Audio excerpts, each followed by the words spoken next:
Hi friends, today we will reveal 100 years secret investment mantra. Yes, 13 investment mantra or 13 investment axioms. Yes, 100 years before, but still it is mesmerizing. It has surprised us. 100 साल पुराना इस तरह का formula, इस तरह का theories आज भी हम लोगों को आश्चर्यचकित 20 समय में इस तरह का एक कॉन्फिडेंशियल ग्रुप हुआ करता था स्विट्जरलैंड पे। जूरिक सिटी है, वहां पर एक वही सिटी पे रहते थे उन लोग, और एक क्लोज डोर कॉन्फिडेंशियल डिस्कशन होता था वहां पर इन्वेस्टमेंट के बारे में। उसी समय जितने सारे इन्वेस्टमेंट रहते थे उन लोग उसी तरह का इन्वेस्टमेंट करते थे, बाहर का दुनिया वो जानते तक नहीं। इसको कहते हैं सीक्रेट मिलीनियर ग्रुप। इस ग्रुप का एक मेंबर का नाम है जूलियस गुंथेर। इन्होंने एक समय यूएस में चले गए और वहां पर उनका जो सॉन है Max Gunther, after death of Julius Gunther he wrote a book. He was a writer as well as he was a also the member of this secret millionaire group also. So the boy, the Max Gunther, also write different books including the Wall Street and Witchcraft or the Luck Factor.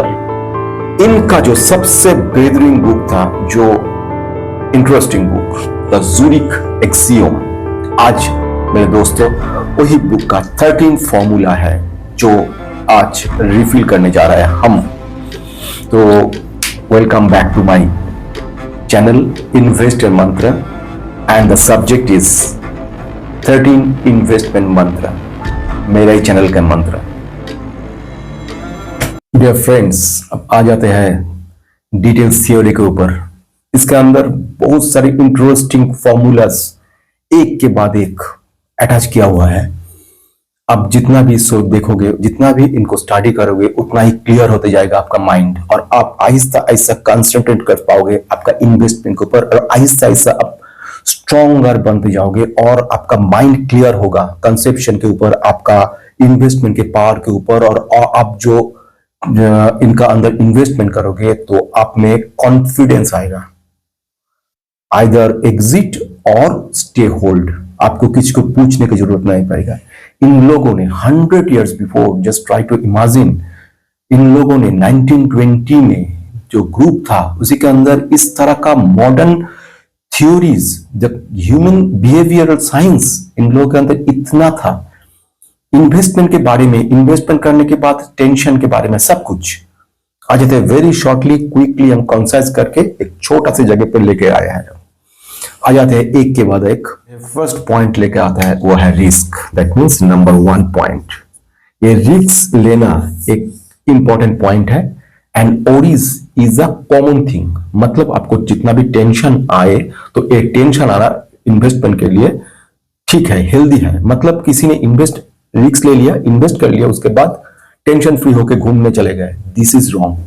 Okay, big rewards come only with big risk. जितना भी आप risk ज्यादा लोगे उतना ही आपको reward, आपको price आपका ज्यादा होगा। Very important also, don't avoid the risk, manage it smartly, this is important. Okay, this is the one of the very very important point, risk. Second point में जब आ जाते हैं वो कहते हैं greed. Another very interesting point. क्यों interesting है? क्योंकि greed is the most powerful theory, और यही ग्रीड हम लोगों को हर बार ट्रेडिंग में लॉस कराता है, हर बार इन्वेस्टमेंट हमको भूल डिसीजन लेने के लिए ले जाते हैं। इसी को कहते हैं ग्रीड। आप 200 रुपीज में करंट प्राइस, 200 प्राइस में आप एक स्टॉक खरीदा, अब वो 400 चले गए, आपने टारगेट किया था 400, अब 420 हो गया तो आप सोचने लगे 20 चल और भी बढ़ने दो, 40 हो जाने दो, 40 50 हो जाने दो। अरे यार 400 हो गया है, 500 होने में कितना टाइम लगेगा, रख लो। यही आपका ग्रीड है, यही सबसे बड़ी खत्म करते हैं। आपने टारगेट किया है 400, आपने 200 पे लिया, 100 हो गए, चलो खत्म, close the trade, that is all. आपको नहीं सोचना है क्या होगा नेक्स्ट, वो 400 पे जाए, 400,000 पे जाए, मुझे कोई बात नहीं है, अब मुझे टारगेट है 400। क्योंकि हर बार मैक्सिमम केसेस जब स्टॉक टच करते हैं 400, उसके बाद 450 भी जाते हैं।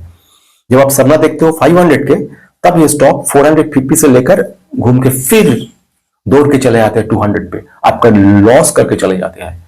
ये this is the reason, this is the greed. तो don't wait for the highest possible return, just book profit immediately for greed traps, right. So ये हो गया आपका दूसरा पॉइंट। आ जाते हैं तीसरे पॉइंट, इंपॉर्टेंट पॉइंट है, दिस इज है hope. This is the third point, hope. आप एक्सपेक्टेशन करते हैं बहुत सारे, ये यहां से यहां तक जाएगा, यहां से ऐसे होगा, ऐसे होगा। नहीं, जब आपका एक्सपेक्टेशन नहीं मीट हो रहा है, आपने येस बैंक खरीद लिया, उसके बाद सोचा है आप 30 पे है, 300 पे चले जाएंगे, आपने क्या किया, होल्ड किया, लेकिन उसके बाद क्या हुआ, ये 30 आपसे कमते कमते 3 रुपीज में चले आए, तो आप क्या करोगे। किसी ने लिया था जेंसॉल्ट इंजीनियरिंग एग्जाम्पल 500 पे, अब उन्होंने सोचा था इसके बाद सोलर और भी ज्यादा कुछ काम करेंगे, उसके साथ साथ ये कंपनी में यूज हो जाएंगे, क्योंकि सब कुछ तो ठीक ठाक है, प्रॉफिट एंड लॉस ठीक दिखा रहा है, आपका बैलेंस शीट ठीक दिखा रहा है, debt to equity ratio is fantastic, so hold it, it will run. No, you have to think again. जब जहाज डूब रहे हैं, don't wait for even a single second. Yes Bank जब 300 पे था, हर लोग ने बताया कि आप ये ज्यादा होगा, और भी होगा, और भी होगा। निफ्टी 50 में हो चले गए तो ठीक ही रहेगा, बैंक में क्या होगा, लेकिन असली बात भूल गए जब 300 से 200 चले आए, 200 से स्ट्रेट फॉल कर रहा है, 200 से आहिस्ता आहिस्ता 150 पे चले आए। उसी टाइम पर भी लोगों ने वेट किया था, चलो देखते हैं 150 पे आएगा, उसके बाद 300 चले जाएंगे, आप होल्ड कर लो, बाई ऑन डिप्स, ऐसे कुछ, और वहां पर चले जाएंगे। तो हुआ टोटली डिफरेंट। आप 30 पे कभी 27 पे कभी रुका, 100 पे गए तो किसी ने बोला स्टेट बैंक ले रहा है, आप कोई प्रॉब्लम नहीं है, फिर 300 चले जाएंगे। कुछ लोग उसी समय में जाम किया उसमें, आप उन लोग के देखो हाल, ना ही तो निकल पा रहा है, ना ही तो कुछ कर पा रहा है। हो गया ना तसल्ली। This is hope, don't wait. आप उसी समय अपने एग्जिट कर लिया होता तो क्या होता, आपके पास कुछ कैपिटल तो हो जाता, उसी कैपिटल और कोई कंपनी पे लगा दिया होता, जेन टेक्नोलॉजी पे लगा दिया होता, टाटा एलेक्सी पे लगा दिया होता, तो आपको आप कितना होगा, केन्स टेक्नोलॉजी पे लगा दिया होता तो क्या होता आपको, समझा ना। यही डिफरेंट है। हो गया आपका होप, समझ में आया। आ जाते हैं 4, ये हर समय हम लोगों को दिखाता है फोरकास्ट। देखिएगा हर जगह पे, यूट्यूब पे है, सभी जगह पे कोई ना कोई ऐसे लोग रहते ही है जिन लोग कहते हैं कि मैं फोरकास्ट कर रहा हूं, कल क्या होगा, परसों क्या होगा, कल स्टॉक ऊपर जाएगा, परसों स्टॉक नीचे जाएगा। अरे यार, ये ऊपर वाला भगवान और दूसरा है जो झूठ बोलता है, यही दोनों जानते हैं कि स्टॉक कहां पर जाएगा, किसी का मालूम नहीं है। So don't ever trust anyone or any organisation regarding the stock price will go up or down. None know that thing, right? So don't believe on forecasting. Nobody can predict stock market or economy accurately. Focus on what you control. Risk, research and exit as per your strategy. Fine. 5 number. This is pattern. This is very interesting and contradictory. This is very contradictory with our technical part. पूरा technical का जो कहते हैं जो structure है, इनको totally destroy कर दिया ये एक ही फॉर्मूला ने, पैटर्न। इन लोगों का फॉर्मूला जो है, जो मोस्ट कॉन्फिडेंशियल और मोस्ट सीक्रेट फॉर्मूला है, जो वो कहते हैं don't believe on chart, don't believe on chart. History not always repeat ये हिस्ट्री सभी समय रिपीट नहीं करते। आपका रेजिस्टेंस सपोर्ट हर बार एक ही जगह पे नहीं आते जाते।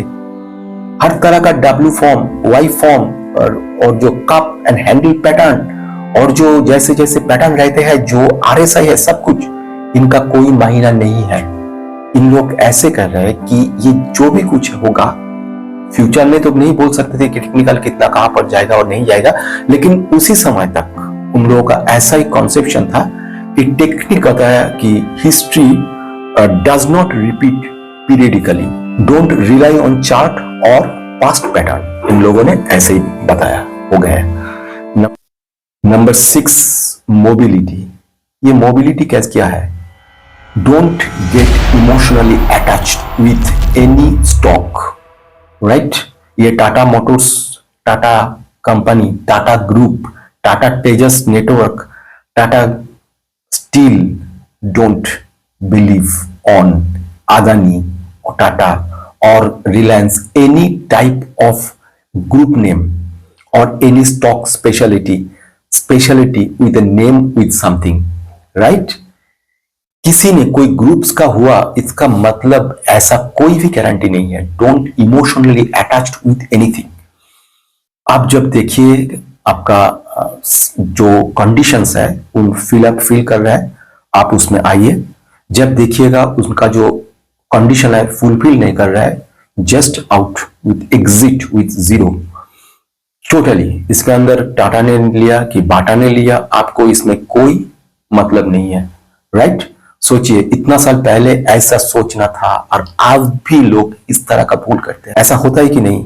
आप बोलिए, आप ही कमेंट पे दीजिए, ऐसे भूल आपने किया कि नहीं? Don't stick to a bad decision और नॉस्टैल्जिया। इन लोगों की बात ऐसी है। Next very interesting point, this is 7th formula, intuition. Intuition के बारे में इन लोगों का कितना क्लियर कॉन्सेप्ट था उसी समय। इन लोगों ने बताया trust your guts, trust your guts, true but not fully, better trust also on your analysis. आप सोच रहे हैं कि ये कंपनी है वहां पर जाएगा, ठीक है, आप सोचते हैं आपके ऊपर totally dependent, don't believe on anyone, even not me, believe on yourself. This is very important. आपने कभी भी मेरा कमेंट बॉक्स में लिखा हुआ है कि सर मैं आई डोंट बिलीव यू, मुझे कुछ नहीं प्रॉब्लम होगा, लेकिन इसके साथ साथ ये भी आपको लिखना है कि I believe on my self. मैं बहुत खुश होऊंगा कि आप अपने ऊपर विश्वास करते हैं, बस इससे ज्यादा अच्छा बात कोई हो ही नहीं सकता। Your instincts can guide you, but also rely on your logic and analysis. Next आ जाते हैं नंबर 8, religion and occult. ये एक वेरी इंटरेस्टिंग पॉइंट है। Live superstitious out of investing. ऐसे मैंने एक प्लान था, आज से 10-11 साल पहले का बात है। ऐसे ही कुछ क्लाइंट है, एक है, वो एस्ट्रोलॉजर से हाथ दिखा के उसके बाद इन्वेस्टमेंट करते थे, और एस्ट्रोलॉजर ही कहते थे आज इन्वेस्ट करो, आज का दिन शुभ है, शुभ मुहूर्त भी बताते थे, उस समय इन्वेस्ट करते हैं। और उसके बाद 3-4 बार ऐसे भूल हुआ। एक दिन मेरे चैम्बर पे आए थे तो मुझे बताया सर मेरा हर बार मैं इन्वेस्ट करता हूँ, 3-4 बार ऐसा हुआ, मेरा बहुत घाटा हो गया है। तो मैंने बताया अब ये सब स्टॉक किसने बोला आपको लेने के लिए? तो उन्होंने एक मजाक की बात कहा, तो उन्होंने आज लगा मजाक, तो उसी समय तो मैंने हंसा नहीं, मैंने सोचा था ओके ठीक है, बोलिए क्या बात है। तो उन्होंने बताया कि सर ऐसे बात था कि मेरा एक दोस्त है एस्ट्रोलॉजर, तो उन्होंने इस टाइम मुझे बताया, स्टॉक का नाम बता दिया और वो स्टॉक लेने के लिए बोला था। तो वो स्टॉक लिया था, तो ऐसे हो गया कि पूरा लॉस ही लॉस हो गया 3-4 बार। तो बात ये था, तो पॉइंट ये था कि स्टॉक जो 3-4 स्टॉक उन्होंने बताया, हर स्टॉक के अंदर प्रॉब्लम है। पेनी स्टॉक है पहला नंबर, दूसरा उनका अंदर फंडामेंटली वेरी वीक था, नंबर 3 वो स्टॉक के अंदर मैनेजमेंट भी टोटली प्रॉब्लमेटिक था। तो इतना सारे इंपॉर्टेंट पॉइंट को छोड़ के किसी ने सिर्फ अंधा किसी स्टॉक में इन्वेस्ट कर दिया तो उसका रिजल्ट क्या होगा। शायद वो एस्ट्रोलॉजर भी इन्वेस्ट करते तो ये भी देख लेके इन्वेस्ट करते, लेकिन इन्होंने पूरा टोटली डिपेंड कर लिया इनका जो ऑकल्ट के ऊपर। So don't trust any astrology, numerology और रिलीजियन दैट आप इन्वेस्ट भी कीजिए तो उसके साथ साथ आपका जो रीजनिंग पावर है, आपका जो एनालिसिस कैपेबिलिटी है, और आप नहीं कुछ कर पाए तो आपका जो एडवाइजर है उनसे बात करके आप डिसीजन लीजिए, यही अच्छा रहेगा। आ जाते हैं नेक्स्ट, ऑप्टिमिज्म एंड पेसिमिज्म। ये दोनों चीज वेरी वेरी इंटरेस्टिंग है, दोनों ही गलत है। ज्यादा ऑप्टिमिज्म और ज्यादा पेसिमिज्म। ज्यादा ऑप्टिमिज्म होना भी खराब है आपके लिए। जैसे किसी पर्सन ने कुछ ऐसे क्लाइंट था जो बहुत दिन बाद उन्होंने मेरे साथ कांटेक्ट किया। पहले देखा था उनको, पहले मैं एडवाइस कुछ किया था, तो मेरा एडवाइस सुन के लिया था कि नहीं लिया था मुझे मालूम नहीं, क्योंकि मेरे साथ कोई कांटेक्ट नहीं का मतलब मैं सोच ही लिया था कि उन्होंने एग्जिट कर दिया वो स्टॉक से।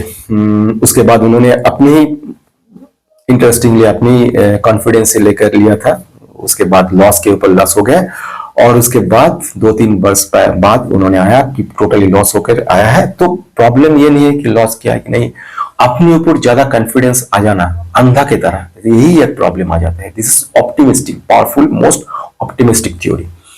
ज्यादा ऑप्टिमिस्टिक होना अच्छा नहीं है। अब आ जाते हैं पेसिमिस्टिक। एक भी ऐसे क्लाइंट है, एक नहीं ज्यादा क्लाइंट पेसिमिस्टिक ही होते हैं।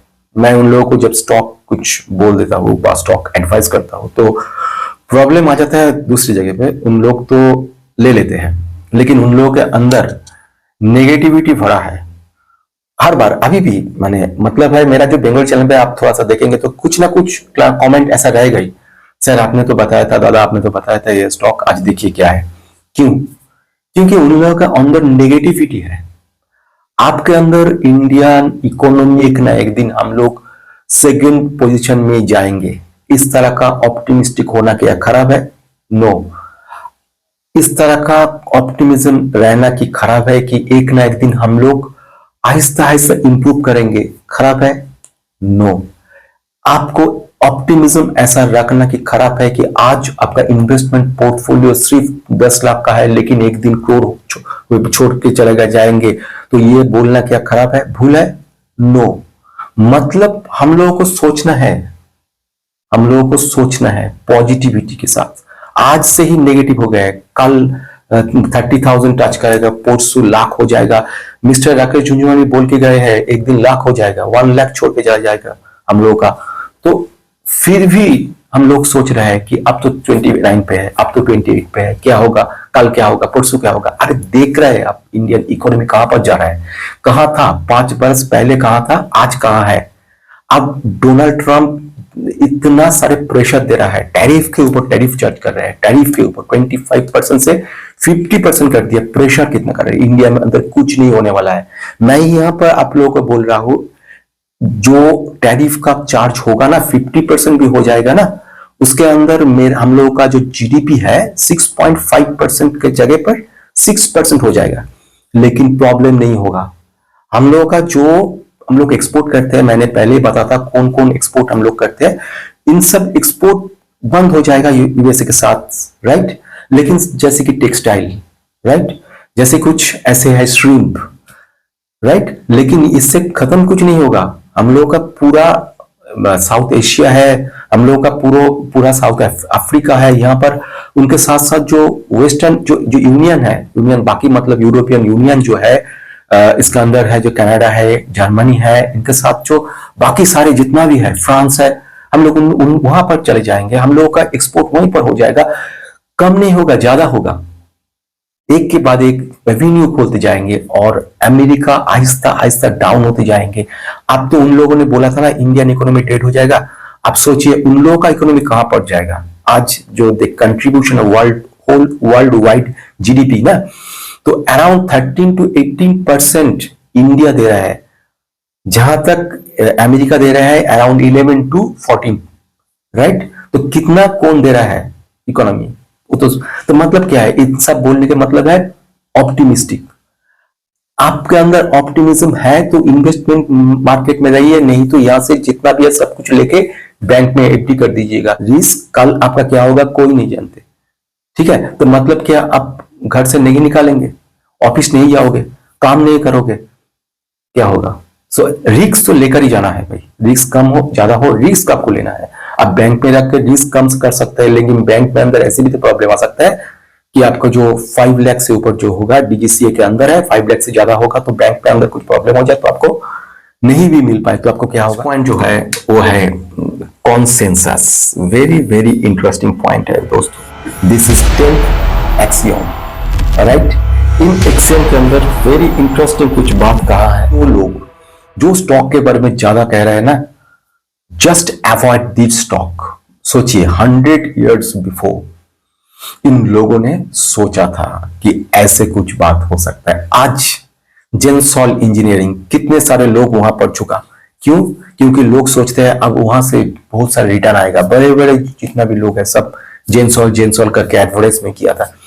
क्या हुआ आज उसका रिजल्ट क्या है, कहां पर है वो? टोटली आई वॉशिंग उन लोगों के अंदर ऐसे था, टोटली थर्ड पार्टी ट्रांजैक्शन करके पूरा जो अमाउंट घुमा दिया। IREDA से लोन लेके उनको घुमा दिया, अपना फॉल्स अकाउंट खोल के वो ट्रांसफर कर दिया। जो ईवी गाड़ी था, ईवी गाड़ी मैन्युफैक्चरिंग कंपनी था, ये ईवी गाड़ी को जो ऑर्डर दिया था वो गाड़ी का कंपनी और इन कंपनी एक ही कंपनी था। वो ऑर्डर का माल दिखा के टोटल जितना भी रुपया है सब डाइवर्ट कर दिया तीसरी कोई अकाउंट पे। जो लैंड था जहां का ऊपर पूरा कंपनी चलेगा वहां लैंड था, कुछ नहीं, कोई कंपनी कुछ भी नहीं है, लोन दे दिया, काम हो गया। आप देख रहे हैं सब कुछ भी, कहां पर कुछ भी नहीं है, आप क्या करोगे उसको? अब क्या होगा? तो इसीलिए कहते हैं कॉन्सेंसस, मतलब if everyone agrees be suspicious. जब कोई स्टॉक पॉपुलर होते जाएंगे तो जितना हो सके वहां से एग्जिट कर लो, क्योंकि ज्यादा पॉपुलर होने का मतलब ही उसके अंदर कुछ आज तक प्रॉब्लम आने वाला है, राइट। नेक्स्ट पॉइंट आ जाता है 11, स्टाबॉर्ननेस। ये जो स्टाबॉर्ननेस है ये एक वेरी इंटरेस्टिंग पॉइंट। किसी प्लान के ऊपर पूरा स्टिक्ट मत रहना, ओके। आपको पास प्लान बी रहना चाहिए। मतलब आपने एक स्टॉक ले लिया, just this is stock, very good stock, आपने टोटली एनालिसिस करके देख लिया this is very good stock, fundamental clear है, मैनेजमेंट ठीक ठाक है, इनका डिविडेंड ठीक ठाक से है, मतलब एवरीथिंग इज फाइन। तो आपने क्या किया? स्टॉक आपने बाई कर लिया, ले लिया। मतलब ही सब कुछ नहीं है, आप लेने के बाद आपने नींद में चले गए। नो, आपको प्लान रखना चाहिए। किसी तरह का स्टाबॉर्ननेस नहीं है, ये मैं ले लिया तो मैं ले लिया यही फाइनल है। नो, ऐसा भी हो सकता है प्लान बी रहना चाहिए। इसका कुछ तरह का प्रॉब्लम भी आ जाए, वर्ल्ड न्यूज आ गए फिर भी नहीं इनको एग्जिट किया। मेरे क्लाइंट था यस बैंक के बारे में बोलने के लिए, मैंने बार बार बोला था लेकिन फिर भी नहीं सुना। मैंने उन्हें फोन पे भी बताया कि सर ये स्टॉक आप एग्जिट कर लो, इस लॉस में एग्जिट करो। उन्होंने नहीं सुना। क्यों? क्योंकि इतने सारे बैंक है, कभी भी इंडिया गवर्नमेंट बैंक को डिसोल्यूशन में नहीं लेके आएंगे। बैंक को कोई बैंक भी आज तक ऐसा नहीं होगा कि बैंक उठ जाएगा और ऐसे बैंक उनका रिमूव हो जाएगा, बैंक का कोई डिलिस्ट हो जाएगा, बैंक रह जाएगा। इस तरह का प्रॉब्लम के लिए उन्होंने लाखों रुपया गंवाया है।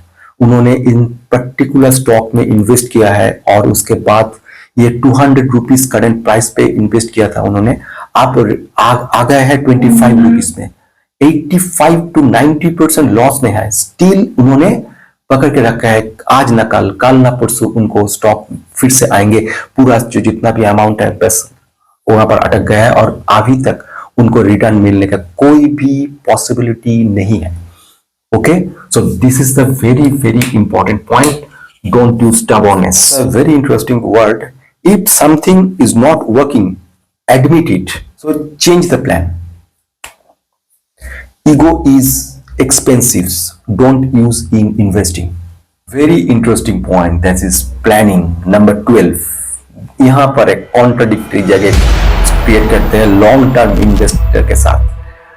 सो इन लोगों का जो बात है ये भी सोचने की बात है। This is also very interesting point. Don't think about long term. किसी ने फ्यूचर को नहीं देखा। सो फ्यूचर में क्या होगा कोई भी गारंटी नहीं है। Long term plans are often useless. इन लोगों ने स्ट्रेट बताया changes too quickly. Here is a direction, not a road map. So ज्यादा प्लानिंग करने की जरूरत नहीं है। As per their rule, if you are in a profit, just book it. This is an interesting point. This is not. This is contradictory with our interesting point, that is investment theory. In Mr. Warren Buffett always said that you should invest for long term, like 10 years, 20, 30 years, or endless time. Mr. Vijay Kedia sir also same. Rakesh Junjula ji sir, all are saying that you invest for long term, but this theory is saying totally different way and same way. This is also true. मैंने हर बार देखा, बहुत बार देखा है। Stock में ऐसे था, मेरा अपनी एक्सपीरियंस में कहता हूं मैं कि ऐसे मैंने देखा हर बार, मैक्सिमम टाइम देखा है। कुछ स्टॉक ऊपर जाते हैं, फिर नीचे आ जाते हैं, फिर ऊपर जाते हैं, फिर नीचे आ जाते हैं, फिर ऊपर से जाते हैं, और उसके बाद उनका जो रेजिस्टेंस है उसको ब्रेक करके ऊपर चले जाते हैं। अब ये जब हर बार नीचे जाते हैं उसी समय बाई कर सकते हो, एग्जैक्ट नहीं हो, near to that, and if you sell it when it near comes to the your maximum point or your edge पर your thing, again you will buy and sell, this way you will get more return. That is true.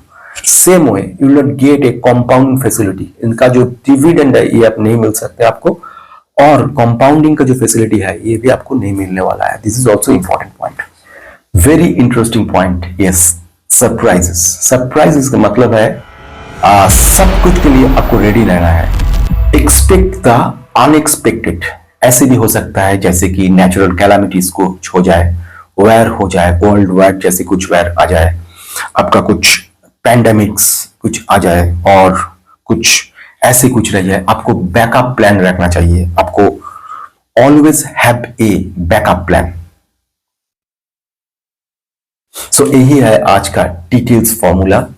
ये मैं आशा करता हूं आपको बहुत काम में आएगा, और ये एक बुक्स है, आपको हर बार इन्वेस्टमेंट के पहले देखना चाहिए ये बुक्स को, ये इंफॉर्मेशन को, ये थ्योरी को, क्योंकि ये पूरा ही आपका है, आपके लिए है। आज के लिए इन्वेस्टर मंत्र मैं शोमो।